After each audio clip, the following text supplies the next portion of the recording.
Yeah.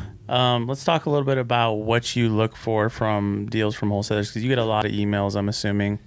Yeah, I What do probably you get look 10 a for? day. Well, eight to 10 a day. Yep.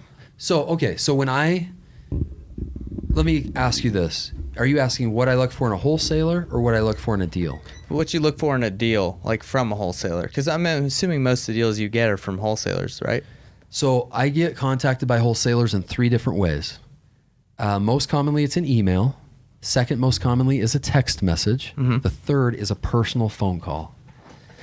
I like the personal phone call. You guys have a guy, his name's Eric. Yep. And the guy is good. Mm-hmm. He makes me feel like I am the most important buyer on your list. Let's go. Right? And I don't know if I am or not, but I feel that way. So when he calls, I listen and I look at the deal. I'll be honest, I look at every email deal that I get. I evaluate it basically on paper and say, hey, does this make sense? If it does, then I decide, do I want to drive all the way to, Park City or whatever? But when I get the call, he jumps to the front of the line. That's why we've done so many deals together. Let's go. Yeah. So the phone call is the best way to do it. Yeah, I would call. Now, if I'm a wholesaler, I'm not calling every buyer on my list. Of course. I call the guys who buy my stuff. Mm-hmm. If you have a guy who's bought from you before, call him or her and say, hey, I have a deal. You get first crack at it. Whether you're giving him first crack or not, make him feel like he gets the first look. It's a VIP, baby. Right. Give him the VIP treatment. Absolutely. I love it. So I guess a follow-up question to that, what do you look for in a deal then? Okay. So the deals that get me excited are seller finance deals, right? Mm-hmm. Let me be specific about what those seller finance deals look like. I want to do a wrap. I want your mortgage. Okay. So that means your credit's on the line and I benefit from that.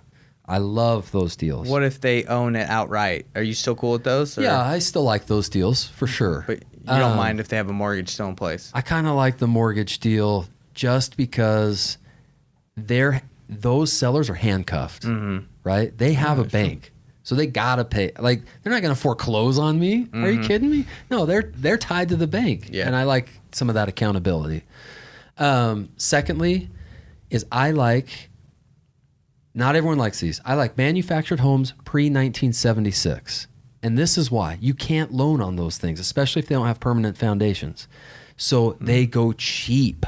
Nice. Right? So there's one up by the Idaho border. It's listed for $65K. It'll probably sell for like $30K. Half an acre. You get half an acre of land and you get this dumpy manufactured home. I could rent that out for $950. I can make my money back in 30 months.